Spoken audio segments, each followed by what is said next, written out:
పొద్దుతిరుగుడు పువ్వు రెండవ భాగం. ఒకటవ భాగంలో సరోజ, రవికుమార్ ఒకరినొకరు ఇష్టపడతారు. రవికుమార్ బ్యాంక్లో జాబ్ చేస్తూ ఉంటాడు. సరోజ యూనివర్సిటీలో చదువుకుంటూ ఉంటుంది. రవికుమార్ని సరోజ తన తల్లిదండ్రుల దగ్గరికి తీసుకువెళ్తుంది. తల్లికి తన గతం కళ్ళ ముందు మెదులుతుంది. కథ కొనసాగుతుంది. శంకరం ఆ ఊరు వచ్చినప్పటి నుంచి భాస్కరం ఇంటి పట్టున ఉండడమే కరువైపోయింది. వస్తే ఏదో భోజనం టైంకి వచ్చి 2 మెతుకులు కతికి వెళ్ళడం, లేకపోతే రాత్రి బాగా పొద్దుపోయి వచ్చి పడుకోవడం. ఒక్కో రోజు రాత్రి ఇంటికి రానే వచ్చేవాడు కాదు. మర్నాడు కాంతం అడిగితే ఏదో కబుర్ల ధోరణిలో ఆలస్యం అయిపోతే వాళ్ళింట్లో భోంచేసి అక్కడే ఉండిపోమని శంకరం బలవంతం చేశాడు. ఉండిపోయాను అనేవాడు. కాంతానికి ఇవి నచ్చేవి కాదు. కానీ ఆ మాట పైకి చెప్పినా చివాట్లు తినడం తప్ప ప్రయోజనం లేదని తెలుసు. అందుకే ఎప్పుడూ చెప్పలేదు. భాస్కరం కోసం ఎదురు చూసి చూసి ఒక్కొక్కప్పుడు ఆకలి తప్పిపోయి తను తినకుండానే పడుకునేది. ఆ రోజు సూర్యం పుట్టినరోజు. స్కూల్ నుంచి రాగానే గుడికి తీసుకుని వెళ్తుంటే శంకరంతో భాస్కరం ఇంటికొచ్చాడు. గొళ్ళం వేసిన తలుపు తీసి గుడికి వెళ్ళొస్తానని చెప్పి భాస్కరంతో చెప్పి వెళ్ళింది కాంతం. తిరిగి వచ్చేసరికి స్నేహితులిద్దరూ ముందు గదిలో కూర్చొని పకోడీలు తింటున్నారు. పక్కనే 2 గ్లాసుల్లో అప్పుడే ఏదో ఎర్రని ద్రవం పోస్తున్నాడు. కాంతం గుండె వేగంగా కొట్టుకోవడం మొదలుపెట్టింది. తల వంచుకొని నేరుగా వంటింట్లోకి వెళ్ళిపోయింది. నీ జీవితంలో 1 సంవత్సరం నాకియ్యి, ఆ తర్వాత ఎలాంటి మార్పు వస్తుందో చూసుకో, కమాన్ హ్యావ్ ఇట్ అని తన చేతిలో 1 గ్లాస్ తీసుకొని రెండో దానికి తగిలించాడు శంకరం. నువ్వు తీసుకోరా, నేను ఇది వరకెప్పుడూ తీసుకోలేదు. భాస్కరం కొంచెం వెనకాడుతున్నాడు. ఇదివరకు తీసుకోకపోతే ఇప్పుడు తీసుకోరా, ఇదివరకు లేనిది ఇప్పుడు పెళ్లి చేసుకొని కాపురం చేయటం లేదు. మరి ఇదివరకంతా యావరేజ్ బ్రతుకు బ్రతికేసి ఇప్పుడొక్కసారి రెక్కలు కట్టుకొని ఆకాశంలోకి ఎగిరిపోదామనుకోవడం లేదు. ఏమీ చెయ్యకుండా ఎగరడానికి రెక్కలెలా వస్తాయిరా భాస్కర్రావు? నలుగురి లాంటి పనులు చేస్తే నలుగురిలాగే ఉంటావు. కాస్త గొప్పవాడు కావాలంటే మరి. సంభాషణ వింటుంటే కాంతానికి భయం వేసింది. ఏమండి, ఓసారి ఇలా వస్తారు? భాస్కరం వంటింట్లోకి వచ్చాడు. ఆ గ్లాసులో ఏమిటండి అది, తాగుడా? మెల్లగా ఆదుర్దాగా అడిగింది కాంతం. దాంతో నీకేమిటి? భాస్కరం కనుబొమ్మలు ముడిచాడు. మీరు తాగొద్దండి, ప్రాధేయపడింది. నేనేం చేయవచ్చునో చేయకూడదో నాకు బాగా తెలుసు. నీతులు చెప్పడానికి ప్రయత్నించకు. భాస్కరం వెళ్ళిపోయాడు. సూర్యం గ్లాసులకేసి వింతగా చూస్తున్నాడు. నీకు అన్నం పెడతాన్రా అని కాంతం సూర్యాన్ని లోపలికి తీసుకొని పోయింది.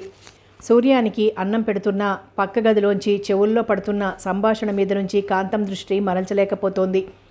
ఇది అన్ని అంతస్తులను కలిపే వంతెనరా. ఒకళ్ళ హోదాకు మనం పోవాలన్నా, వాళ్లను మన దగ్గరికి పిలవాలన్నా ఇది తప్పదు. నీ లైఫ్లో తిరగబోయే మలుపుకు ఇది ఫస్ట్ స్టెప్. కమాన్. శంకరం కంఠం. My God. భాస్కరం కంఠం రుచి చూసినట్లున్నాడు. Nothing, don't exaggerate. ఓ పకోడీ నములు, దాని మీద ఓ సిప్ తీసుకో. 2 పెగ్స్ గొంతులోకి దిగిన తర్వాత దీని ముందు ఏ భేదాలు లేవు. అప్పుడే నీ ప్లాన్స్ అమలు జరపడం మొదలు పెట్టాలి. కాదనే వాడే ఉండడు. సూర్యం అన్నం తిని నిద్రపోయాడు. భాస్కరం వంటింట్లోకి రానేలేదు. శంకరం మాటలు విన్న తర్వాత కాంతం మనసులో దిగులు గూడు కట్టుకుపోయింది. అలా ఎంతసేపు కూర్చుందో తనకే తెలియదు. పక్క గదిలో సంభాషణ ఆగిపోయింది. 10 నిమిషాల తర్వాత కాంతం లేచి చూసింది. భాస్కరం కుర్చీలో వాలిపోయి కూర్చున్నాడు. తల సరిగ్గా నిలబడడం లేదు. ఏదో గొణుగుతున్నాడు. శంకరం ఓ చేతిలో సిగరెట్టు, మరో చేతిలో గ్లాసు పట్టుకుని ఉన్నాడు. ఆ పరిస్థితుల్లో భాస్కరాన్ని చూడగానే కాంతానికి ఎక్కడలేని భయం పుట్టుకొచ్చింది. కాంతం తాగిన వాళ్ళని ఎప్పుడూ చూడలేదు. ఏవండి అంటూ 1 అడుగులో ముందుకొచ్చి భాస్కరాన్ని కుదిపింది. భాస్కరం లేవబోయాడు. కానీ సాధ్యం కాలేదు. కాంతానికి పెద్దగా ఏడుపొచ్చేసింది. ఏమిటండి ఇది? నిక్షేపం లాంటి మనిషిని తప్ప తాగించి ఒంటి మీద స్పృహ లేకుండా చేశారు అంది ఏడుస్తూ. గాబరా పడకండి, నేనున్నాగా. తెల్లారసరికి మామూలుగానే ఉంటాడు. మీరిక్కడ ఉండడానికి వీల్లేదు. వెంటనే వెళ్ళిపోండి. మీరు భయపడుతున్నారు, ఏం పర్వాలేదు. ఏమైనా సరే మీరు వెంటనే వెళ్ళిపోండి. శంకరం చేసేది లేక లేచి కొంచెం తూలుతూ బయటకు వెళ్ళిపోయాడు. కాంతం కళ్ళు తుడుచుకొని భాస్కరాన్ని తీసుకెళ్ళి మంచం మీద పడుకోబెట్టింది. భాస్కరం గుర్రు పెట్టి నిద్రపోయాడు. కాంతం కళ్ళల్లో కారం పెట్టుకున్నట్లు రాత్రంతా కన్ను మూయకుండానే తెల్లవారింది. మర్నాడు భాస్కరం లేస్తూనే శంకరం ఎక్కడా అని అడిగాడు. రాత్రే వెళ్ళిపోయాడు అంది కాంతం. ఎప్పుడు? మీ చేత ఒళ్ళు తెలియకుండా తాగించిన తర్వాత నేనే పొమ్మన్నాను. నీకేమైనా మతిపోయిందా? మీరు కూడా ఏమిటండి మంచి చెడు లేకుండా స్నేహం స్నేహం అంటూ ఎక్కడలేని పాడు అలవాట్లు చేసుకొని కాంతం మనసులో అయిష్టత దాచుకోలేకపోయింది. నోర్ముయ్, వాడిక్కడ ఏదో నా చేత బ్రహ్మాండమైన వ్యాపారం చేయించాలని చూస్తున్నాడు. రోజు 50లు 60లు ఇచ్చి హోటల్లో ఉండేవాడు. నేను బ్రతిమాలితే ఏదో చిన్ననాటి స్నేహం కొద్దీ ఈ దరిద్రపు కొంపకొచ్చాడు. అటువంటి వాడిని ఇంట్లోంచి పొమ్మంటావా? ఇప్పుడు వాడికి నా ముఖం ఎలా చూపించను? ఏమీ చూపించక్కర్లేదు. చేసిన వెధవ పనులు చాలక అనవసరం మాటలు మాట్లాడితే పళ్ళు రాలగొడతాను. ఇప్పుడు వెళ్ళి వాడి కాళ్ల మీద పడాలి. భాస్కరం ముఖం కూడా కడుక్కోకుండా బట్టలు వేసుకున్నాడు. ఆయనతో మీకు స్నేహం వద్దండి. షటప్. వాడు నన్ను అందలం ఎక్కించాలనుకుంటుంటే అన్ని విధాల పతనమయ్యే ఆ అందలాలు మనకొద్దండి. నా ఇష్టం వచ్చినట్లు చేస్తాను. నువ్వెవతవు నాకు చెప్పడానికి? భాస్కరం అప్పుడే ఓ అడుగు బయటకు వేశాడు. నేను మీ భార్యనండి. అందుకే కుక్కిన పేన్లా పడుండు. భాస్కరం వెళ్ళిపోయాడు. కాంతం భగ్గున మండుతున్న కళ్ళను మూసుకుని నీరసంగా నిట్టూర్చింది. ఏడాది తిరిగేసరికల్లా నిజంగానే భాస్కరం జీవితంలో మలుపు తిరిగింది. శంకరం మాట ఇచ్చినట్లుగానే మలుపు తిప్పేశాడు. భాస్కరం చేసి ఉద్యోగం మానేశాడు. శంకరానికి వ్యాపారంలో కుడిభుజమయ్యాడు. దొంగ వ్యాపారం చేయడంలో మెలకువలన్నీ తెలుసుకుని గురువుని మించిన శిష్యుడయ్యాడు. అద్దె కొంప వదిలి టౌన్లో పెద్ద మండువా లోగిలు కొన్నాడు. ఇల్లంతా సామాన్లతో నింపాడు. అతని వ్యాపారానికి అంతస్తులను కలిపే వంతెన అని శంకరం పరిచయం చేసిన తాగుడును పూర్తిగా స్వంతం చేసుకున్నాడు. కాంతం కుక్కిన పేనులా పడి ఉండడం కంటే ఏమీ చెయ్యలేకపోయింది. మామూలుగానే తన మాట ఏనాడు లెక్క చెయ్యని భర్త నిషాలో ఆమెను పెట్టే హింసకు అంతు లేకుండా ఉంది. కొత్తలో భాస్కరం పరిస్త్రీ వ్యామోహం కాంతం అహం మీద పెద్ద దెబ్బ కొట్టినా రాను రాను అతన్ని తాను ప్రత్యేకంగా అభిమానించకపోవడం వలన దానికి గర్హించి అతని తాగుడును భరించినట్లుగానే దాన్ని భరించేది. బహుశా కాంతం చాలా తీవ్రమైన ఆశావాది కావడం వలన కావచ్చు. తన వ్యక్తిత్వానికి తగిలిన గాయాలు మాత్రం ఎప్పటికప్పుడు మొద్దుబారక కొత్తగా బాధ పెడుతూనే ఉన్నాయి. అన్నింటికంటే ఆమె సహించలేనిది భాస్కరం బజారు ఆడవాళ్లను ఇంటికి తెచ్చినప్పుడు వాళ్లకు సదుపాయాలు అందజేయడం. ఇన్ని జరిగినా తన మనసులో జీవితపు విలువలను మాత్రం మార్చుకోలేకపోయింది. అందుచేతనే చుట్టూ సంపద అలుముకుంటున్నా దాన్ని ఏవగించుకోకుండా ఉండలేకపోయింది. శరీర సౌకర్యాలకు ఏ లోటు లేకపోయినా మానసికంగా చిత్రహింసలను అనుభవిస్తూనే ఉంది. ఒకరోజు జగన్నాథం కొడుకు గోవిందు వచ్చాడు. ఇక్కడికి వస్తున్నానని తెలిసి మా నాన్న తప్పకుండా నిన్నోసారి చూసి రమ్మన్నాడు అన్నాడు కాంతంతో గోవిందు. తండ్రి తర్వాత తండ్రి అంత అభిమానిస్తుంది కాంతం జగన్నాథాన్ని. గోవిందును చూడగానే అతన్ని చూసినంత సంబరపడింది కాంతం. టిఫిన్ తిని కాఫీ తాగేదాకా వెళ్ళడానికి వీల్లేదని బలవంతం చేసింది కాంతం. ఓసారి కాంతం భర్తను కూడా కలిసి వెడితే మర్యాదగా ఉంటుందని ఆగాడు గోవిందు. కాంతం వంటింట్లో టిఫిన్ చేస్తుంటే గోవిందు వసారాలో 4 గోడల మీద వరుసగా ఫ్రేము కట్టించి పెట్టిన చిత్రాలను వరుసగా చూస్తున్నాడు. అప్పుడే ఇంట్లోకి వచ్చి తన గదిలోకి వెళ్ళి పడుకున్న భాస్కరాన్ని గోవిందు గమనించలేదు. కాంతం చూడలేదు. తరువాత కాంతం గోవిందుకు టిఫిన్ తెచ్చిపెట్టింది. గోవిందు టిఫిన్ తింటుంటే ఇద్దరూ కలిసి చదువుకున్న చిన్ననాటి రోజులు గుర్తుకు తెచ్చుకున్నారు. ఆనాటి ముచ్చట్లు మనసారా మననం చేసుకున్నారు. తరువాత ఎంతసేపైనా భాస్కరం వచ్చే జాడ కనిపించకపోయేసరికి ట్రైన్ టైం అయిపోతోందని వెళ్ళిపోయాడు గోవిందు. అతన్ని బయటికి సాగనంపి కాంతం లోపలికొస్తూ తన గదిలోంచి బయటకొస్తున్న భర్తను చూసి ఆశ్చర్యపోయింది. అరే, మీరింట్లోనే ఉన్నారా? అతను మీకోసం ఇప్పటిదాకా చూసి చూసి ఇప్పుడే వెళ్ళాడు. ఎవడువాడు? భాస్కరం కళ్ళు చింతనిప్పుల్లా ఎర్రగా ఉన్నాయి. ఇంతసేపు అతను గదిలో కూర్చుని చేసిన పని అర్థమైంది కాంతానికి. మా జగన్నాథం మామయ్య కొడుకు గోవిందు ఈ ఊరొచ్చి నేను చూసిపోదామనొచ్చాడా? ఏమిటి వాడికి నీకు సంబంధం? కాంతానికి భర్త మాటలు వింటుంటే అసహ్యం కలిగింది. ఏమిటండి ఆ మాటలు? ఎవరైనా విన్నా కూడా బాగుండదు. చిన్ననాటి సరసాలని గుర్తు చేసుకోవడానికి బాగున్నాయా? అందుకే చక్కగా ప్రేమతో టిఫిను కాఫీ చేసిచ్చావు. దగ్గర కూర్చుని కొసరి తినిపించి తాగించావు. తీరిగ్గా కూర్చుని ఏమిటండి ఈ లేనిపోని మాటలు? ఇందులో ఏది లేని మాట? మీ మాటల వెనకాల మీ మనసులో ఉన్న నీచమైన ఆలోచన. నోర్ముయ్, చేసే వెధవ పనులు చాలక ఇంకా సమర్థించుకోవడం కూడాను. చిచి, ఏం మనుషులండి మీరు? ఎలా చెప్పాలి మీకు? అవును, ఎలా చెప్పాలి నాకు?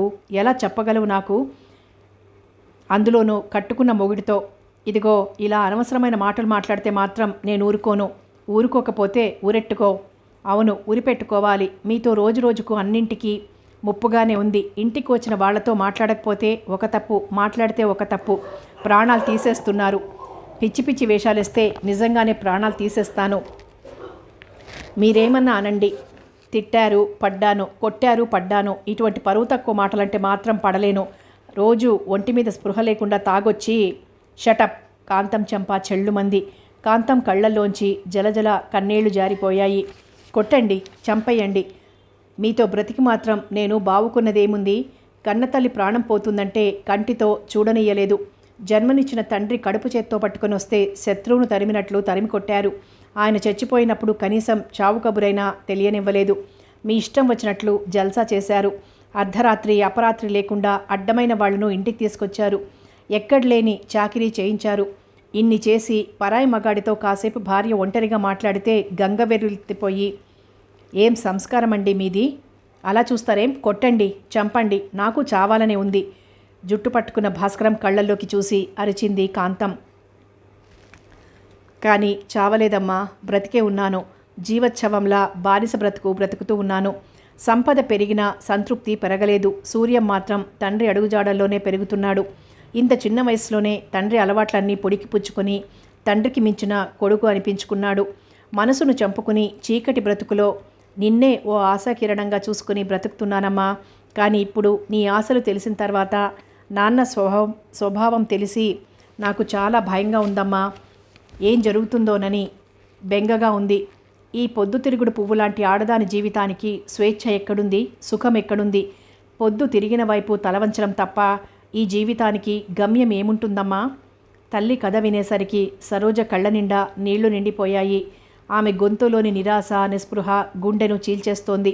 సరోజ తల్లి కన్నీళ్లు తుడిచింది.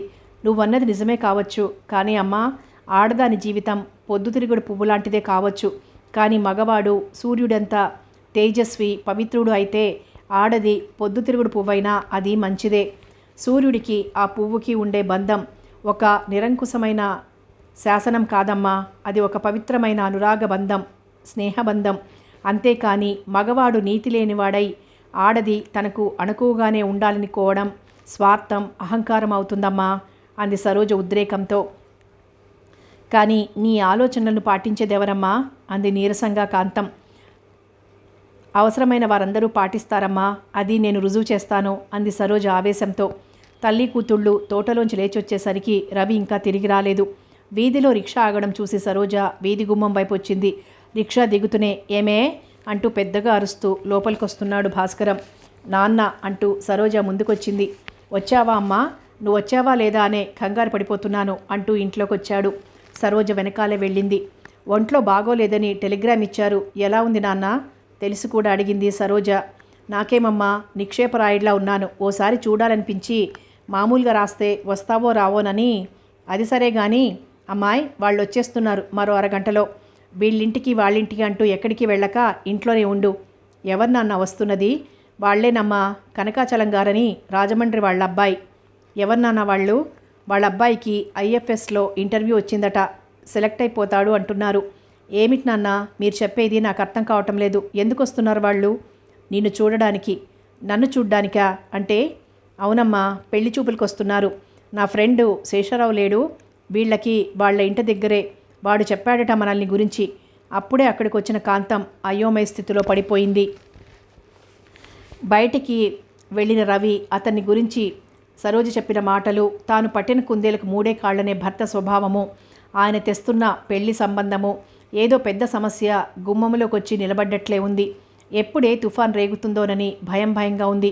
పోనీ ఆ పెళ్లి చూపులేవో ఓసారి దానితో మాట్లాడి ఏర్పాటు చేస్తే వీలైనంత వరకు రాబోయే ప్రమాదాన్ని తప్పించాలనే తపనతో అంది కాంతం. నువ్వు నోరు మూసుకుని లోపలికి తగలబడు. వచ్చే వాళ్ళకేమైనా కాస్త టిఫిను కాఫీలకు ఏర్పాట్లు చేయి కస్సుమన్నాడు భాస్కరం. వచ్చేస్తున్నారా? నిర్ఘాంతపోయింది కాంతం. ఆందోళన చెందిన తల్లి ముఖం చూసి ఊరుకోమని సైగ చేసింది సరోజ.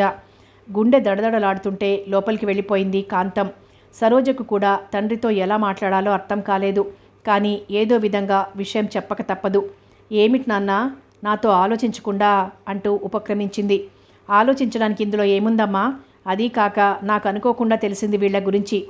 మాటల సందర్భంలో మొన్న పెళ్లి మాటలు వస్తేనో శేషారావు వీళ్ల సంగతి చెప్పాడు. రేపు బయలుదేరి అబ్బాయి ఢిల్లీ వెళ్తున్నాడంటేనో పోనీ ఈవేళ ఈ కార్యక్రమం అయిపోతుందని. అందుకనే నీకు అలా టెలిగ్రామ్ ఇచ్చింది. మనం చాలా అదృష్టవంతులమమ్మా. అతనికి ఒకవేళ ఐఎఫ్ఎస్లో సెలక్షన్ రాకపోయినా స్టేట్స్లో స్కాలర్షిప్ వచ్చిందట పై చదువుకులకి. భాస్కరం ఉత్సాహంగా చెప్పుకుపోతున్నాడు. అతని ఉత్సాహం చూస్తుంటే సరోజకు కూడా మనసులో మాట పరిస్థితి ఇంకా దూరం పోకముందే చెప్పాలనిపించింది. అలా అని సరిగ్గా మాట్లాడడానికి కూడా అవకాశం ఇవ్వని తండ్రితో అది చెప్పడం చాలా కష్టంగానూ తోచింది. మీరు తొందరపడ్డారు నాన్న, ఇప్పుడు ఈ పెళ్లి చూపులొద్దు. అదేమిటి? భాస్కరం ఉలిక్కిపడ్డాడు. నాకిష్టం లేదు. అసలు వాళ్ళు వచ్చి వెళ్లకుండా అదెలా చెప్పగలం? రాని, అప్పటిదాకా కూడా అనవసరం. ఇప్పుడేమీ వద్దు నాన్న, వాళ్ళీపాటికి వచ్చేస్తూ ఉంటారు. కాస్త వెళ్ళి మంచి బట్టలు కట్టుకొని. సరోజ మాటలు లెక్క చేయకుండా అన్నాడు భాస్కరం. ఏమిటి నాన్న మీరు చెప్తే వినిపించుకోకుండాను? అయినా ఈ తొందర ఏమిటి? ఓ మాట చెప్పడానికైనా వీలు లేకుండా ఓ మూల వాళ్ళు వచ్చేస్తుంటే ఏమిటమ్మాయి ఆ మాటలు? కొంచెం ఆలోచించు, వెళ్ళి చెప్పినట్లు విను. సరోజ ఆలోచించింది. తనతో రవి వచ్చినట్లు కానీ తన మనసులో మాట కానీ తండ్రికి తెలియదు. ఆయన కొంచెం తొందరపడి పెళ్లి చూపులు ఏర్పాటు చేసినా ఇప్పుడు వాళ్ళు వచ్చేస్తుంటే ఆయన మాత్రం ఏం చేయగలడు? ఓసారి ఆ మర్యాద కూడా అయిపోతే వదిలిపోతుంది. తరువాత తండ్రికి వివరంగా చెప్పొచ్చును అనుకుంది. సరే అయితే కానీ నా మాట వినండి నాన్న, మీరు మాత్రం ఏ నిర్ణయాలు తీసుకోకూడదు, దేనికి వాళ్లకు మాట ఇవ్వకూడదు. అట్లాగే, కమాన్ గుడ్ గర్ల్, వెళ్ళి బట్టలు మార్చుకో. భాస్కరం పెళ్లి చూపుల ఏర్పాట్లలో దిగిపోయాడు. పెళ్లివారు వచ్చారు. వాళ్లలో భాస్కరం స్నేహితుడు శేషారావు మరొక ఆయన కూడా వచ్చారు. భాస్కరం ఎదురెళ్ళి వాళ్లను లోపలికి తీసుకొచ్చాడు. కుశల ప్రశ్నలు అయిన తర్వాత అమ్మాయి సరోజ అని భాస్కరం పిలిచాడు. లోపల నుంచి సరోజ టీ ట్రే తీసుకొని వచ్చే లోపల సంభాషణ జరుగుతోంది. మాది 60 ఎకరాల ఆస్తండి. రామచంద్రాపురం పొలాలంటే మీకు తెలుసు అనుకుంటాను. కనకాచలం పిప్పళ్ళ బస్తాలా ఉన్నాడు. మోతుబరి కామందు అయిన రూపం. తెలియకపోవడం ఏమిటి? నేల కాదది, బంగారమే. ఎకరం 25,000. భాస్కరం మర్యాదకు అందిస్తున్నాడు. 25,000 మీరు సంవత్సరాల క్రితం మాట చెప్తున్నారు. రోజు రోజుకు ధరలు పెరిగిపోతుంటే ఇప్పుడు 40,000 అంటే ఎకరం లేదు. కనకాచలం గుడ్లు పెద్దవి చేసి చెప్తుంటే అతని పెద్ద ముఖం మరీ పెద్దగా కనబడుతోంది. అలాగా, సరే, ఏవో ల్యాండ్ సీనింగ్లు అని అంటున్నారు. ఎందుకైనా మంచిదని 40 ఎకరాలు బంగారంగా మార్చేశాను.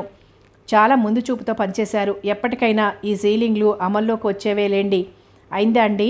ఇంకా మా కుటుంబ సంగతి మీకు శేషారావు గారు చెప్పే ఉంటారు. నాకు 3 అమ్మాయిలు, ఓ అబ్బాయిను. పెద్దల్లుడు వ్యాపారంలో ఉన్నాడు. రెండో అల్లుడు అమెరికాలో ఇంజనీరింగ్ ప్రొఫెసర్. నెలకి $3,000 తెచ్చుకుంటున్నాడు. ఇంకా మూడో అల్లుడు లండన్లో డాక్టర్. క్షణం తీరిక లేకుండా ప్రాక్టీసు. మన గవర్నమెంట్ వాళ్ళు ఇక్కడికి రమ్మని అతని ప్రాణాలు తోడేస్తున్నారు. అందరినీ అందలా లెక్కించేశారు. ఇంకా వీడు నాకు ఒక్కగానొక్క కొడుకు. ఎంఎస్సీ చేశాడు, రీసెర్చ్ చేస్తున్నాడు. బాగుంది. ఐఎఫ్ఎస్కి ఇంటర్వ్యూ కూడా వచ్చిందన్నారు. ఒకవేళ వీడికి అందులో సెలక్షన్ రాలేదని అనుకుందాం.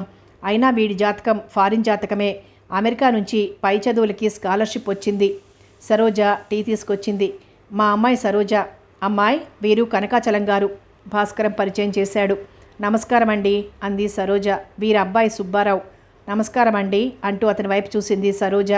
అతను సైగతోనే జవాబు చెప్పాడు. వేసవి ఎండల్లో సూట్లో ఉడికిపోతూ ఇబ్బందిగా కూర్చున్నాడు. ఇంకా ఒళ్ళు రాలేదు కానీ తండ్రిలాగే ఉన్నాడు.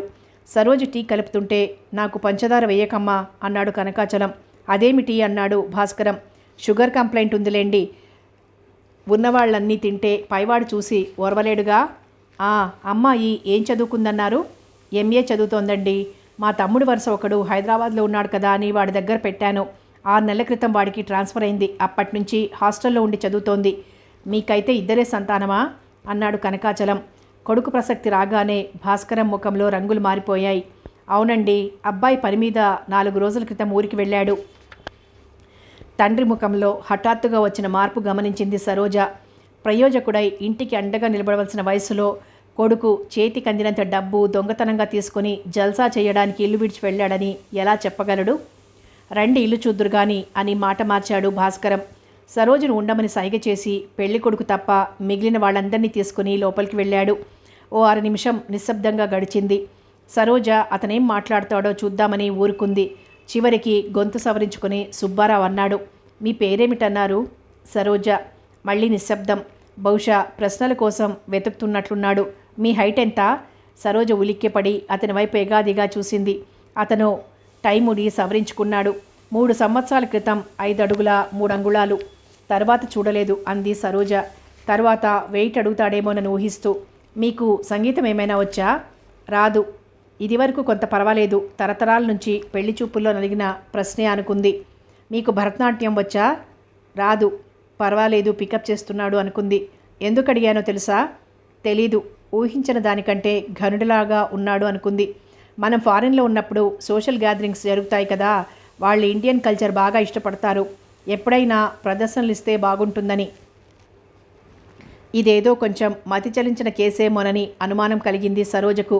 అందులోనూ ఇప్పుడే అతను మనం అంటుంటే ఒళ్ళంతా తేళ్లు జెరులు పాకినట్లనిపించింది. మీ నాన్నగారిలాగే మీకు కూడా చాలా ముందు చూపు ఎక్కువలా ఉంది. అనుకోకుండానే సరోజ నోట్లోంచి ఓ బాణం వచ్చేసింది. సరోజ మాటల్లో మందలింపును గమనించకుండా అతను అందులోంచి ప్రోత్సాహాన్ని తీసుకున్నాడు. కనిపెట్టేశారు. నేను చిన్నప్పటి నుంచి ఐఏఎస్ కానీ ఐఎఫ్ఎస్ కానీ కావాలని కలలు కన్నాను. కనపడ్డ జనరల్ నాలెడ్జ్ పుస్తకం వల్ల కంటతా పట్టేశాను. అతని ధోరణి చూసి సరోజకు నవ్వాలో ఏడవాలో అర్థం కాలేదు. చూస్తే పుస్తకాల పురుగులా ఉన్నాడు. కానీ మన విద్యా విధానం కూడా అటువంటి పద్ధతినే ప్రోత్సహిస్తోంది. అతన్ని అనుకుని లాభమేమిటి అనుకుంటుంటే సరోజకు లోపల తండ్రి పెళ్లి పెద్దలతో చేస్తున్న సంభాషణ వినపడుతోంది. భాస్కరం అంటున్నాడు, నాకు కాలు చెయ్యి ఆడినంతసేపు అంతా నా కిందే ఉంటుంది. నా తర్వాత ఇద్దరు చెరిసగం తీసుకుంటారు. సరోజకు అర్థమైంది. కనకాచలం అంటున్నాడు, మా వాడు చదువుకున్న పిల్లే కావాలని పట్టుబట్టాడు. ఎందుకంటే వాడు ఎలాగైనా ఫారిన్లో ఉండేవాడు కదా. సరోజకు ఆయన నోట్లోంచి ఫారిన్ అనే మాట చాలా అశ్లీలంగా వినబడుతోంది. ఇంతకీ అమ్మాయి నచ్చిందా? భాస్కరం వినయంగా అడిగాడు. అమ్మాయికేం, మాకు నచ్చింది అన్నాడు కనకాచలం. అబ్బాయిని కూడా ఓసారి అడిగితే వాడికి నచ్చినట్లేలేండి, కావాలంటే అడగొచ్చు, అందులో ఏమీ సందేహం అక్కర్లేదు.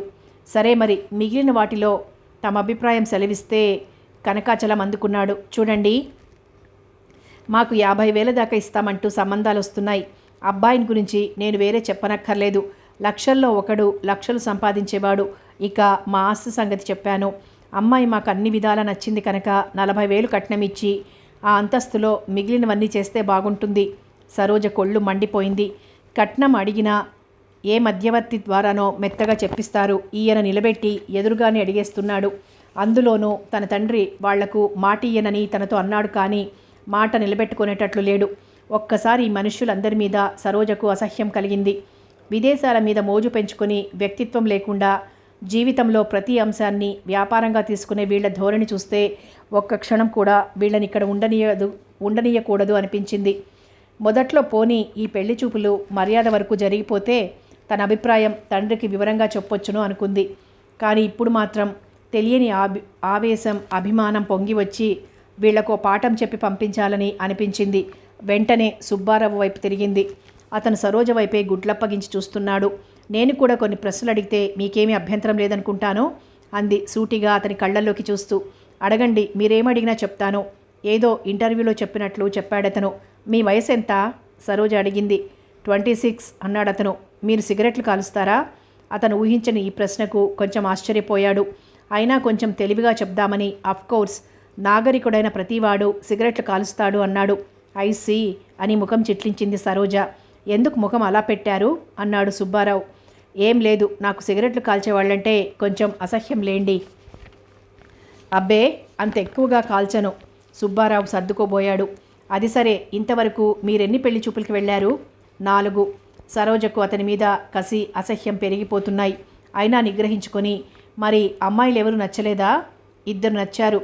అచ్చా, మరి మిగిలిన విషయాలు కుదరలేదు అంటే?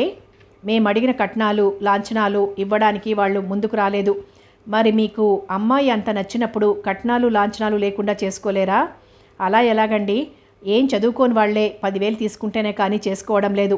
ఇంత చదువు చదివి ఇదేమిట్రా అని తెలిసిన వాళ్ళు అనరు. అదీగాక మా అక్కలందరికీ కట్నాలు ఇచ్చి చేశాం. మరి నేను తీసుకోకపోతే? సుబ్బారావు ఎంతో క్లిష్టమైన సమస్యని తార్కికంగా బోధపరిచినట్లు చెప్పాడు. కనీసం ఆ అభిప్రాయాలు వ్యక్తపరచడానికి కొంచెం కూడా సిగ్గుపడని అతని మనస్తత్వం చూస్తే తల తిరిగిపోయింది సరోజకు. తరువాత ఏం మాట్లాడడానికి ఆమె మనస్సు వెనుకాడలేదు. మీకు సంగీతం వచ్చా? సరోజ అడిగింది. You mean that bloody classical music? Subbarao ఆముదం తాగినట్లు ముఖం పెట్టాడు. అవును, అదే మన culture. What a hell, no, రాదు. మరింకే సంగీతమైనా? అబ్బే, రాదు. పోనీ డ్యాన్స్ వచ్చా? నాకు డ్యాన్సా? మీరు ఫారిన్లో ఉండేటప్పుడు ఎప్పుడైనా సోషల్ గ్యాదరింగ్స్లో డ్యాన్స్ చేయాలనిపిస్తే కనీసం బాల్రూమ్ డాన్స్ అయినా చేయలేకపోతే ఎలా? నేను మర్చిపోయాను. ఆ పైన నేర్చుకోవాలి. మీకు తాగుడు అవి ఏమైనా అలవాట్లున్నాయా? సరోజ కంఠంలో వ్యంగ్యం ధ్వనించేసరికి అతనికి అనుమానం వచ్చింది. వేళాకోళం పట్టించడం లేదు కదా అని. ఏమిటండి ఆ ప్రశ్నలు అన్నాడు ఇబ్బందిగా సుబ్బారావు. అప్పుడే వచ్చి గుమ్మంలో నిలబడ్డ కనకాచలం అయోమయంగా చూశాడు.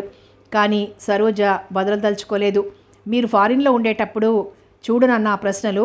దీనంగా తండ్రి వైపు చూశాడు సుబ్బారావు. ఏమిటమ్మా ఇది, ఆడపిల్లవు ఇన్ని మాటలు? అవునండి, నయా పైసా పెట్టుబడి లేకుండా మీరు నన్ను గురించి అన్ని ప్రశ్నలు అడిగి పరీక్ష పెట్టారే. వేలకు వేలు పెట్టుబడి పెట్టి కొనుక్కునేటప్పుడు కాస్త సరుకు నాణ్యం చూసుకోవద్దు? కోపంతో సరోజ కళ్ళు ఎర్రబడ్డాయి. ఏమిటమ్మా అది? అప్పుడే లోపల నుంచి శేషారావుతో వచ్చిన భాస్కరం కూతుర్ని అడిగాడు. చూడండి మీ అమ్మాయి మాటలు. పెద్ద మనుషుల్ని పట్టుకొని. కనకాచలం తన వెనక్కి సర్దుకుంటున్న కొడుకు భుజం మీద చేయి వేసి మరో చేత్తో సరోజను చూపిస్తూ అన్నాడు. అమ్మాయి సరోజ? భాస్కర్ ఉరిమాడు. కానీ సరోజ ఎవ్వరినీ లెక్క చేయదలుచుకోలేదు. మొత్తం ఈ తంతు అంతా ఆమె ఆత్మాభిమానాన్ని పూర్తిగా రెచ్చగొట్టింది.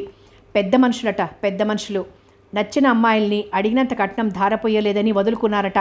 సంస్కారం, మానవత్వం లేకుండా తమకు తాము డబ్బుతో వెలకట్టుకునే ఈ సిగ్గులేని నరపశువులు నాకక్కర్లేదు. సరోజ! భాస్కరం పిచ్చిగా అరిచాడు. కానీ సరోజ ఆగలేదు.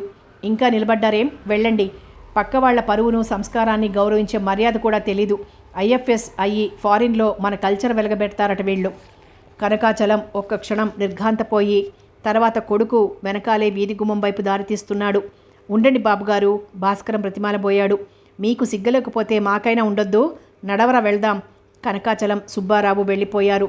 ఈ ఊహించని పరిస్థితికి ఏం చెయ్యాలో తోచక మెల్లగా శేషారావు కూడా వాళ్ల వెనకాలే నడిచాడు. భాస్కరం కోపానికి అంతులేదు. తను కావాలని తెచ్చిన మంచి సంబంధం పోవడం మాట అటుంచి కూతురు తలబిరుసు ప్రవర్తన తన ఉనికినే సవాల్ చేసినట్లనిపించింది. కోపంతో వణికిపోతూ సరోజ వైపు తిరిగాడు. దేన్ని చూసుకునే నీకు ఈ అహంకారం? ఇది అహంకారం కాదు, సరోజ నిశ్చలంగా జవాబు చెప్పింది. లేకపోతే ఏమిటి? చిచి, చదువుకుని మర్యాద నేర్చుకుంటామనుకున్నాను. ఆడపిల్లవు ఇలా నోరు పారేసుకుంటే మళ్ళీ ఈ గుమ్మం ఎవరు తొక్కుతారు? పోనీ నాన్న, నా కోసం ఈ గుమ్మం ఎవరు తొక్కకపోయినా పర్వాలేదు. 40,000 ఇస్తే చేసుకుంటాము అంటే నేనేమైనా మనిషిని అనుకున్నారా? మాన్ననుకున్నారా? సరోజ, ఊరుకుంటుంటే నీ తలపొగురు ఎక్కువవుతున్నట్లుంది. ఎవరితో మాట్లాడుతున్నావో, ఏం మాట్లాడుతున్నావో తెలుస్తోందా? అన్నీ తెలుస్తున్నాయి నాన్న. అసలు నాతో ఏ మాట చెప్పకుండా వీళ్ళని పెళ్లి చూపులకు తీసుకురావడం మీ పొరపాటు. ఏది ఎలా ఉన్నా ఒక్క విషయం మాత్రం చెప్తున్నాను వినండి. నా పెళ్ళి 100కి 100 పాళ్ళు నా ఇష్టం వచ్చినట్లే జరగాలి. మీరు ఏ కారణం చేతో ఎవరో నచ్చారని నన్ను బ్రతికంతా వాళ్లతో గడపమంటే నే గడపలేను.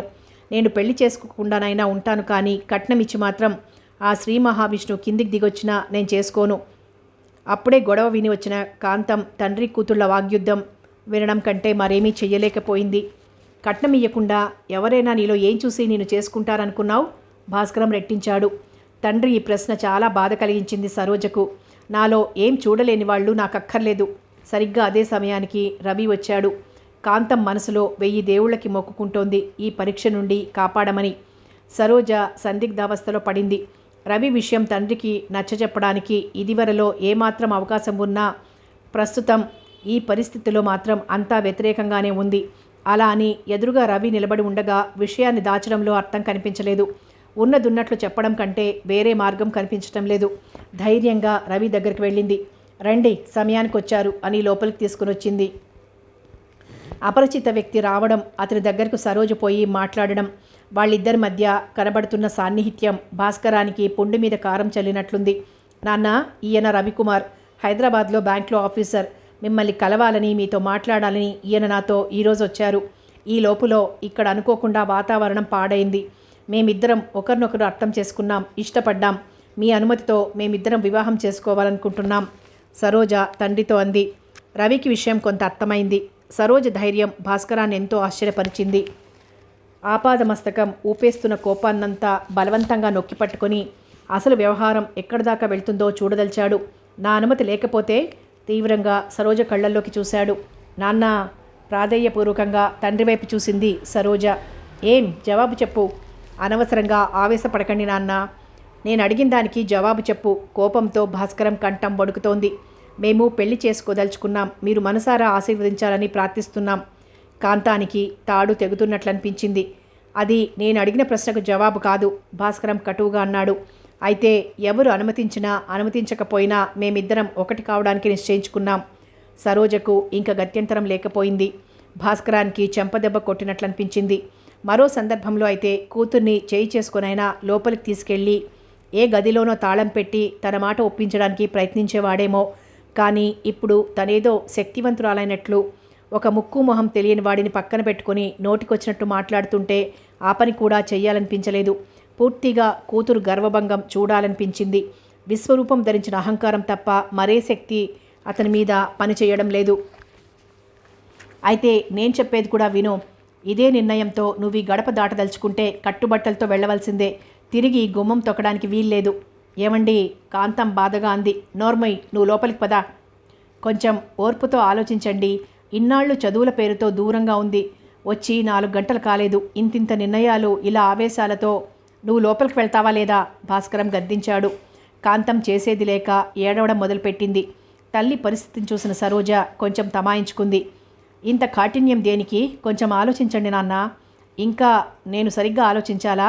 నీకున్న తెలివితేటలు, నువ్వు చదివిన చదువు నీకు ఆ విషయం తెలిసేటట్లు చేయకపోతే చెప్తున్నాను విను. నేను కాళ్ళ వేళ్లా పడి నీ సుఖం కోసం మంచి సంబంధం తెస్తే మంచి మర్యాద లేకుండా ప్రవర్తించావు. నీ 20 ఏళ్ల వయసుతో 50 ఏళ్ల అనుభవాన్ని వెక్కిరించావు. ఇంక వాదించి ప్రయోజనం లేదనిపించింది సరోజకు. సరే నాన్న. రవి, మీరు విన్నారుగా. నాన్నగారు నన్ను ప్రేమతో పెంచారు, ముద్దు ముచ్చట్లు తీర్చారు. మా అమ్మ నన్ను ప్రాణంలో ప్రాణంగా చూసుకుంది. ఆవిడలోని అణువణువు నా మీద ప్రేమతో స్పందిస్తోంది. నాన్న ఆస్తిలోని సెక్యూరిటీ, అమ్మ ప్రేమను అన్నింటినీ వదులుకొని ఇలా కట్టుబట్టలతో వస్తున్నాను. నేను మీకు ఇయ్యగలిగింది నన్ను తప్ప మరొకట్లేదు. ఈ గడప దాటితే లోపలికి రావద్దన్నారు నాన్నగారు. అందుకని మరోసారి గట్టిగా ఆలోచించుకోండి. రవి ఇక్కడికి బయలుదేరినప్పుడు ఇటువంటి సంఘటన ఎదుర్కోవాల్సి వస్తుందని ఊహించలేదు. అయినా సరోజను భార్యగా పొందటానికి తను ఏం చేయడానికైనా సిద్ధమే. తన ప్రేమను రుజువు చేసుకోవడానికి ఇటువంటి పరీక్ష ఎదురైతే తాను తప్పకుండా విజయం సాధిస్తాడు. రా సరోజ. రవి ఆమె చేతిని తన చేతిలోకి తీసుకున్నాడు. కాంతం బోరున ఏడుస్తూ పరిగెత్తుకొచ్చి కూతుర్ని కౌగిలించుకుంది. అమ్మా అని తల్లి కౌగిలిలో కరిగిపోయింది సరోజ. కాంతం, నువ్వు లోపలికెళ్ళు ఉరిమాడు భాస్కరం. సరోజ తల్లి పాదాలను మనసారా కళ్ళకద్దుకుంది. ఆ తల్లి కన్నీటి ధారలు అక్షంతల్లా సరోజ నెత్తిమీద పడ్డాయి. మాతృ ప్రేమకు నోచుకొని రవికి కాంతాన్ని చూస్తుంటే హృదయం ద్రవించింది. భక్తితో తను కూడా ఆమె పాదాలకు నమస్కరించాడు. ఈ ఇంట్లో అమ్మాయి ఒక్కరోజు గడిపి 6 నెలలైపోయిందండి. ఇంటికొచ్చిన శత్రువును కూడా ఇలా పంపరు. ఇంకొకసారి దయతలిచి ఆలోచించండి అంది కాంతం భర్త వైపు తిరిగి. భాస్కరం భార్యని గుడ్లురిమి చూశాడు. సరోజ తండ్రి పాదాలకు నమస్కరించబోయింది. భాస్కరం కాళ్ళు వెనక్కి తీసుకున్నాడు. సరే నాన్న, నా చదువు చూసి నాకొచ్చే ఆస్తిపాస్తులు లెక్క కట్టి అన్నీ నచ్చాక 40,000 రూపాయలు ఇస్తే కానీ చేసుకోలేము అనే వాళ్లను కాదని కట్టుబట్టలతోనైనా నాకు నువ్వే కావాలనే మనిషితో ఈ గడప దాటి వెళ్తున్నాను. మంచి చెడ్డలు మీరే ఆలోచించండి. వస్తాను. సరోజ రవితో 2 అడుగులు గుమ్మం వైపు వేసి మళ్ళీ అంది. నేను మాత్రం మీ పిలుపు కోసం ఎప్పుడూ ఎదురు చూస్తూనే ఉంటాను. సరోజ రవితో గుమ్మం దాటి వెళ్ళిపోయింది. కాంతం నిలవలేక ఏడుస్తూ బయటికి వెళ్ళిపోయింది. ఆగు అనరిచాడు భాస్కరం. సరోజ వెనక్కి తిరిగి చూసింది.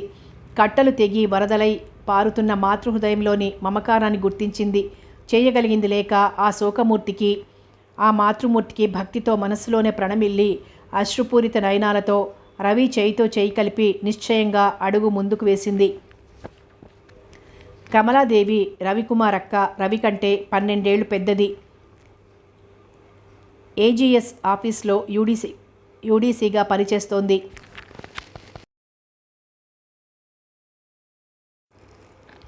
చిన్నతనంలోనే తల్లిదండ్రులను కోల్పోయిన కమలాదేవి, రవికుమార్లు పినతండ్రి ఇంట్లో పెరిగారు. ఆయన కమలాదేవిని తన మగపిల్లలతో పాటు చదివించాడే కానీ ఓ ఇంటిదాన్ని చేయలేకపోయాడు. కమలాదేవికి ఏజీఎస్ ఆఫీస్లో ఎల్డీసీ ఉద్యోగం వచ్చిన తర్వాత పినతండ్రి మనసులో ఇష్టం ఉన్న భార్య పోరు పడలేక అన్న సంతానాన్ని బయటికి పంపవలసి వచ్చింది. కమలాదేవి చిన్నతనంలోనే పెద్దరికం నెత్తిన వేసుకోవాల్సి వచ్చింది. అప్పుడప్పుడు పినతండ్రి వచ్చిపోతున్న ఆ రాకపోకలు కాస్త మనోధైర్యానికే పనికొచ్చాయి కానీ మరేమీ చెప్పుకోదగిన సహాయం జరగలేదు. ఆమె జీవితం ఇలా గడపాలి అని ఆలోచించి అది సానుకూలమయ్యే ప్రయత్నం చేసే మనుషులు లేకపోవడంతో రోజులు నెలల్లోకి, నెలలు సంవత్సరాల్లోకి దొర్లిపోయినా ఆమె జీవితంలో వ్యక్తిగతంగా చెప్పుకోదగ్గ మార్పు రాకుండానే గడిచిపోయింది. ఎటొచ్చి తమ్ముడు కాస్త ప్రయోజకుడై తనకంటే ఉన్నతంగా ఆఫీసర్గా ఉద్యోగ జీవితం మొదలు కావడంతో ఆ అదృష్టం కమలాదేవి తనదిగానే భావించింది. ఒకప్పుడు ఒక యువతిగా అంతులేని మధురమైన కలలు కన్నా ఆ కలలన్నీ ఆమె పట్ల జాలిలేని కాలంలో ఆవిరైపోయాయి. దైనందిన కార్యక్రమం, ఉద్రేకాలు, ఉన్మాదాలు తొలగిన యాంత్రికమైన గాడిలో పడిపోయింది. ఆమె మానసిక స్థితికి చిహ్నంగా ఇంకా 40 నిండకుండానే జుట్టు సగం తెల్లబడిపోయింది. 2-3 ఏళ్ల నుంచి కమలాదేవి తమ్ముణ్ణి పెళ్లి చేసుకోమని పోరుతోంది. నీ పెళ్ళయ్యాకే నేను చేసుకునేది అంటుండేవాడు రవి. రవి ఎంత హృదయపూర్వకంగా ఆ మాట అన్నా అది అసంభవమని కమలాదేవికి రూఢిగా తెలుసు. ఏడాది నుంచి రవి సరోజల స్నేహం తెలిసి కొంత ఊరట చెందిందామె మనసు. రవి సరోజతో వాళ్ళ ఊరికి వెళ్ళినప్పుడు రవి నోటి ద్వారా వాళ్ల పెళ్లికి సరోజ తల్లిదండ్రుల అంగీకారాన్ని వినడానికి ఆమె మనసు ఉవ్విళ్ళూరిందే కానీ రవి ఆమెను కట్టుబట్టలతో తీసుకొని రావాల్సిన సందర్భాన్ని మాత్రం ఊహించలేకపోయింది. ఈ అనుకోని సంఘటనకు ఆమె మనసు ఎంతో ఆందోళన చెందింది. రవి ఆవేశంతో తొందరపడి సరోజను ప్రోత్సహించి ఆమె తల్లిదండ్రులకు దూరంగా చేశాడేమోనని భయపడింది. నిజంగా జరిగిన విషయాన్ని సరోజ పదే పదే చెప్పగా చివరికి ఆమె మనసు కొంత కుదుటపడింది. అయినా పెళ్లి కాకుండా సరోజ తమ ఇంట్లో ఉండడం అంత మంచిది కాదని వీలైనంత త్వరలో ముహూర్తం పెట్టించింది. పెద్ద తతంగం ఏమీ వద్దని, రిజిస్టర్ పెళ్ళైతే సరిపోతుందని రవి సరోజ ఎంత చెప్పినా వినకుండా పెళ్లి శాస్త్రయుక్తంగా జరగాలని పట్టుపట్టింది. పెళ్లికి వారం రోజుల ముందుగా తాను సెలవు పెట్టింది. తమ పెళ్లికి ఆడపడిచి చూపిస్తున్న ఆసక్తి చూస్తుంటే సరోజకు ఆమె పట్ల ఎంతో ఆత్మీయత పెరిగింది. ఆమె కథ తెలుసుకుని ఎంతో జాలిపడింది. ఓ సందర్భంలో ఆపుకోలేక మనసులో మాట చనువుతో పైకనేసింది కూడా. వదినా, మీరు కూడా ఓ ఇల్లాలయ్యుంటే ఎంత బాగుండేది అని కమలాదేవి నవ్వేసింది. సరోజ మనసులోని సానుభూతిని సరిగ్గా అర్థం చేసుకుంది. మాటలతో దాటేయడానికి ప్రయత్నించక మనసులో ఉన్న ఆలోచన చెప్పింది. చూడమ్మా సరోజ, ఈ ప్రపంచంలో ఎందరో లేనివాళ్ళున్నారు. కళ్ళు లేనివాళ్ళు, కాళ్ళు లేనివాళ్ళు, తిండి లేనివాళ్ళు, ఆరోగ్యం లేనివాళ్ళు. మనిషి ఏదో లేనిదాన్ని వెతుక్కుని అశాంతి పొందడం స్వాభావికం. ఉన్నదాన్ని గుర్తించి ఆనందాన్ని పొందడానికి ప్రయత్నించడం వివేకం. నా మటుకు నేను ఎన్నో విధాలుగా అదృష్టవంతురాలనే అనుకుంటున్నాను. మీ మటుకు మీరిద్దరూ ఎంతో అన్యోన్యంగా ఉండండి. అదే ఇప్పుడు నేను కోరుకునేది అంది గంభీరంగా నవ్వుతూ. ఆమె జీవితంతో రాజీ పడిన విధానానికి ఒకవైపు హృదయం ఆర్ద్రమవుతుండగా మరోవైపు అంత హృదయము మనస్ఫూర్తిగా తమ సుఖాన్ని కోరుతున్న ఆమె అభిమానానికి ముగ్ధురాలైపోయింది సరోజ. పెళ్లికి ఇంచుమించుగా అందరూ స్నేహితులే. ఇటు కార్యకర్తలు, అటు అతిథులు, అభ్యాగతులు అయ్యారు. సరోజ శుభలేఖలు తల్లిదండ్రులకు పంపించింది. తల్లికి తనలో ఉన్న బాధనంతా వ్యక్తపరుస్తూ ఆమె యొక్క ఆశీస్సులు కోరుతూ తన భావావేశపూరిత హృదయాన్ని ఒక లేఖగా పంపింది. పెళ్లి రోజు కాంతం ఆశీస్సులు కవర్లోనే వచ్చాయి. ఆ ఉత్తరంలో ఒక్కో అక్షరంలో ఒక్కో ప్రేమ సముద్రాన్ని చూస్తూ ఉత్తరం పదే పదే చదువుకొని పగలంతా కంటతడి పెట్టుకుంటూనే ఉంది సరోజ. పెళ్ళి నిండుగా నిరాడంబరంగా జరిగిపోయింది. అందరి శుభాకాంక్షలు రవికి, సరోజకు భావి జీవితం పట్ల చక్కని ప్రోత్సాహాన్నిచ్చాయి. పెళ్లిదండలు మెడలో మెరుస్తుంటే వధూవరులిద్దరూ అతిథులందరికీ ఒకరి తర్వాత ఒకరికి వీడ్కోలు చెప్తున్నారు. పెళ్లి పందిట్లో కొంచెం దూరంలో నిలబడి తన వైపు రెప్పవాల్చకుండా చూస్తున్న హాస్టల్ వార్డెన్ ఉషా మెహతాను గుర్తించింది సరోజ. నవ్వుతూ ఆవిడ దగ్గరికి వెళ్ళింది. ఆమె మనస్ఫూర్తిగా ఆశీర్వదించింది. మీ తల్లిదండ్రులు ఎక్కడమ్మా? ఆమె అడిగింది. మా నాన్నగారి పెళ్లికి ఒప్పుకోలేదు మేడం, అందుకని కొంచెం చిన్నబుచ్చుకుని చెప్పింది సరోజ. తల్లిదండ్రులు ఎదిరించి చేసుకున్నావన్నమాట. గుడ్. కానీ దీన్ని గురించి నువ్వెప్పుడు పశ్చాత్తాపపడే రోజు రాకూడదు సుమా. అంటే నేను ఇలా చెప్తున్నానని మరోలా అనుకోకు. నేను మీ అమ్మ లాంటి దానను. ఇలా అయిన వాళ్ళ మధ్య అభిప్రాయ భేదాలు, ఆవేశాలు వస్తూనే ఉంటాయమ్మా. కానీ కావాల్సిందేమిటంటే ఒక సమయంలో ఒక సమస్య వచ్చినప్పుడు సాధారణంగా దానికి ఒక్కటే సరైన పరిష్కారం ఉంటుంది. మిగిలినవన్నీ సమస్యను పెంచేవే. అలాగే ఇప్పుడు మీ పెళ్లి విషయంలో కూడా నువ్వు మీ వాళ్లను కాదని చూపిన సాహసమే మీ సమస్యకు సరైన పరిష్కారం కావాలని ఆశపడుతున్నాను. కానీ అది అవునో కాదో భవిష్యత్తు నిర్ణయిస్తుందమ్మా. అవును మేడం అంది సరోజ మనసులో ఒక విధమైన ఆత్మవిశ్వాసంతో. కానీ ఒక్క విషయం గుర్తుపెట్టుకో సరోజ, ప్రపంచంలో అన్నింటికంటే తొందరగా అంతర్ధానమయ్యేపోయే పదార్థం ఏమిటో తెలుసా? సరోజ అర్థం కాక వార్డెన్ కళ్ళల్లోకి చూసింది. అది దాంపత్య జీవితంలో సుఖం తల్లి. అది అంతర్ధానం కాకుండా ఉంచుకోగలగడం అనేది ఒక కళ. ఆ కళ భగవంతుడు చాలా కొద్దిమందికే ప్రసాదించాడు. దేవుడు మీకు అది ప్రసాదించాలని మనసారా కోరుకుంటున్నాను. Thanks madam. ఆమె మాటల వెనకాల ఎన్ని అగాధాల్లాంటి అనుభవాలున్నాయో అనిపించింది సరోజకు. శ్రీమతి ఉషా మెహతాగా ఉన్న ఆమె భర్తకు దూరంగా ఒంటరిగా గడుపుతున్న జీవితాన్ని గురించి ఆలోచించింది. తన వ్యక్తిత్వాన్ని పూర్తిగా చంపుకొని సంఘ మర్యాద కోసం తండ్రి నీడలో బ్రతుకుతున్న తల్లి గుర్తుకొచ్చింది. ఆ క్షణంలో ఆవిడలో తన తల్లే కనబడింది సరోజకు. భక్తితో అప్రయత్నంగా పాదాలకు నమస్కరించింది. ఆమె లేవదీసి కౌగిలించుకుంది. ఇంతలో రవి అక్కడికొచ్చాడు. సరోజ రవిని పరిచయం చేసింది. నువ్వు స్కూటర్ మీద సరోజకు లిఫ్ట్ ఇస్తున్నప్పుడే నేను అనుకున్నాను ఈరోజు వస్తుందని అందామె రవి వైపు చూసి నవ్వుతూ. రవి కూడా నవ్వాడు. ఆమె వెళ్ళిపోతుంటే సరోజ ఆమె వైపు చూస్తూ అలాగే నిలబడిపోయింది. ఏమిటలా నిలబడిపోయావు సరు అన్నాడు రవి. ఈరోజు మా అమ్మ ఇక్కడ ఉండుంటే ఎంత బాగుండునండి. సరోజ కళ్ళు నీళ్లతో మెరిశాయి. ఆవిడ మనతో కలిసి ఉండే రోజు రావాలని ఆశిద్దాం అని సరోజను పొదివి పట్టుకొని లోపలికి తీసుకుని వెళ్ళాడు రవి.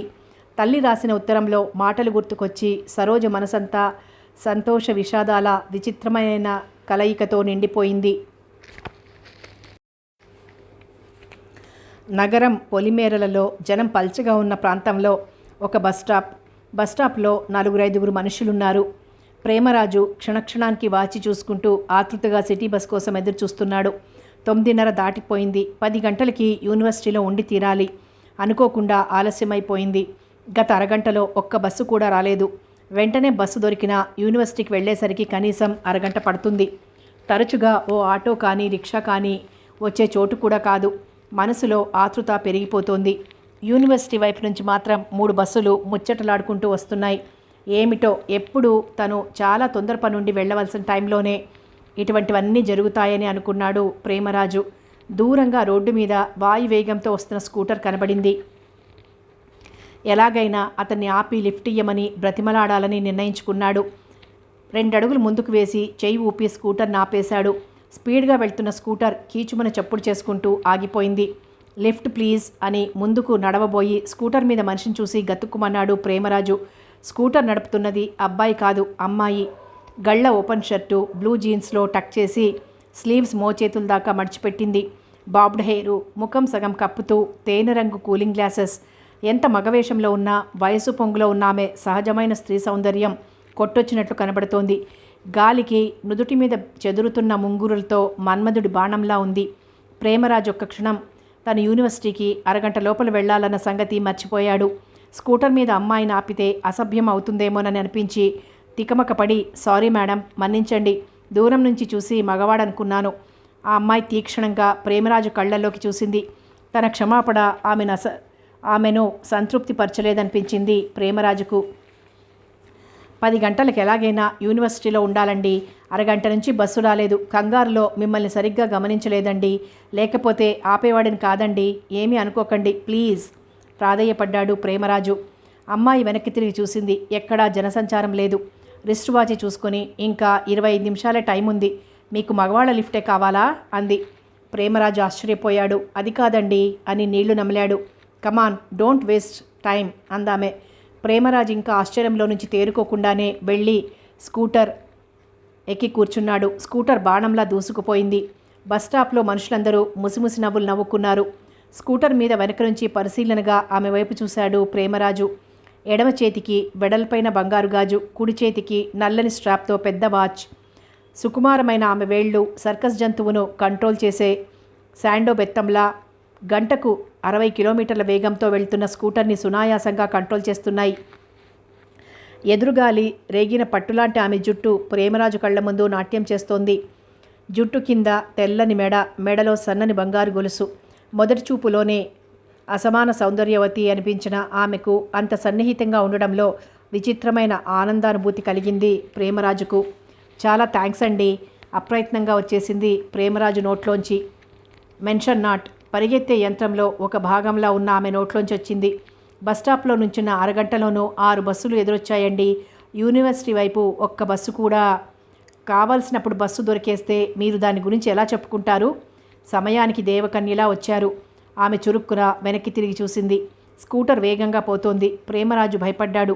అటు చూడండి ప్లీజ్ అన్నాడు. ఆమె తల తిప్పింది. యూనివర్సిటీ క్యాంపస్ గుబురు గుబురుగా పెరిగిన చెట్ల మధ్య అందమైన బిల్డింగ్స్తో ప్రకృతి సౌందర్యానికి మనిషి మేధస్సుకు ఏర్పరిచిన చక్కని కూర్పులా ఉంది. స్కూటర్ వేగం తగ్గింది. ప్రేమరాజు తల తిప్పి ఆమె దృష్టిని ఆకర్షించిన వైపు చూశాడు. రోడ్డుకు కలిసిన ఒక సన్నని బాటలో ఒక అమ్మాయి చేతి నిండా పుస్తకాలతో తొందరగా అడుగులు వేస్తూ రోడ్డు వైపు వస్తోంది. 4 స్టూడెంట్స్ ఆమె వెంటబడ్డారు. వాళ్ళ బిక్కబిక్కలు పక్కపక్కలు విని ఆ అమ్మాయి మరికొంచెం వేగంగా నడుస్తోంది. వారిలో ఒకడు అందాల ఓచిలక అంటూ మొదలుపెట్టాడు. అందుకో నా లేఖ అంటూ రెండోవాడు ఉత్తరం అందించబోయాడు. కళకళలాడే నీ కనులు మూడోవాడు అందుకున్నాడు. ఆ అమ్మాయి అభిమానంతో కళ్ళు రెపరెపలాడించింది. వెలవెలబోయిన వెందుకని నాలుగోవాడు కూడా గొంతు కలిపాడు. కురులు మోముపై వాలె నేలనో మొదటివాడు మళ్ళీ మొదలుపెట్టాడు. ఆమె ముఖం మీద చెదిరిన కురులు కంగారుగా సర్దుకుంది. విరులు కురులలో వాడే నేలనో. ఆ అమ్మాయికి ఎదురుదెబ్బ తగిలి అడుగు తడబడింది.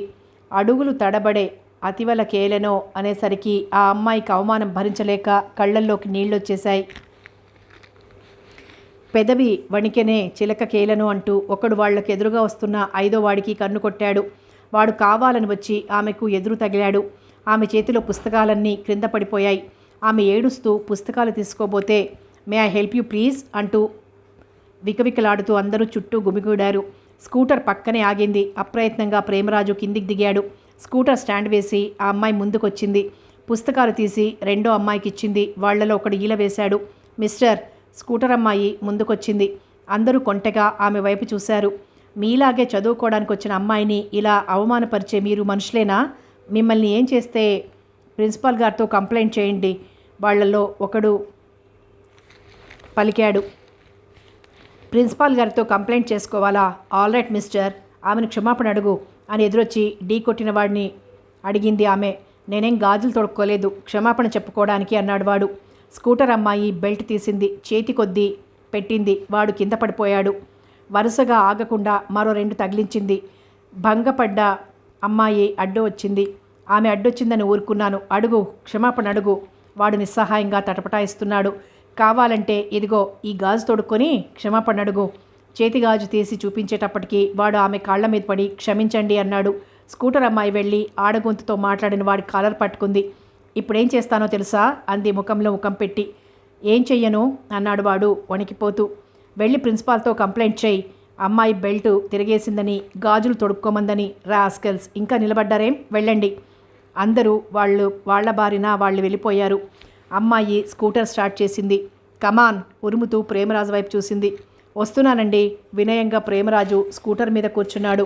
స్కూటర్ కదిలిపోయింది. సరిగ్గా స్కూటర్ యూనివర్సిటీ కాలేజీ ముందు ఆగేసరికి 5 నిమిషాలు లేట్ అయింది. చాలా థ్యాంక్స్ అండి, మీరు సమయానికి రాకపోతే నాకు చాలా లేట్ అయిపోయేది అన్నాడు ప్రేమరాజు స్కూటర్ దిగి. ఆ అమ్మాయి ప్రసన్నంగా నవ్వింది. నాకే కాదు ఆ అమ్మాయికి కూడా నవ్వుతూ కలిపాడు ప్రేమరాజు. మీకు ఆలస్యమైపోతోంది. నిజమేననుకోండి. అంతకంటే ముఖ్యంగా మీలాంటి సాహసం ఉన్న అమ్మాయిని కలుసుకున్నందుకు చాలా సంతోషంగా ఉంది. మీ పేరు? మీకు అభ్యంతరం లేకపోతేనే. మిస్ గీత. బాగుందండి. ఏం చదువుతున్నారు? BA final. నా పేరు ప్రేమరాజు. పేరును బట్టి అపార్థం చేసుకోకండి. పిచ్చి పిచ్చి వేషాలేం వెయ్యను. అందులో మీరు బెల్ట్ ధరించి ఉండగా. గీత పక్కపక్క నవ్వేసింది. MSc ఫైనల్లో ఉన్నాను. అమ్మాయి ఓసారి వెనకాల కూర్చొనిచ్చింది కదా అని వెనక పడుతున్నాడని మీరు అనుకోకుండా ఉంటే మరోసారి మిమ్మల్ని తీరిగ్గా కలుసుకోవాలనుంది. ఏమంటారు? ఓకే అంది గీత. వస్తానండి. థ్యాంక్స్ అగైన్ అన్నాడు ప్రేమరాజు. Bye bye. స్కూటర్ కదిలింది. స్కూటర్ కనబడినంత వరకు రెప్పవాల్చకుండా చూసి వాచి చూసుకుని ఉలిక్కిపడి కాలేజీలోకి పరుగు పెట్టాడు ప్రేమరాజు. కథ కొనసాగుతుంది.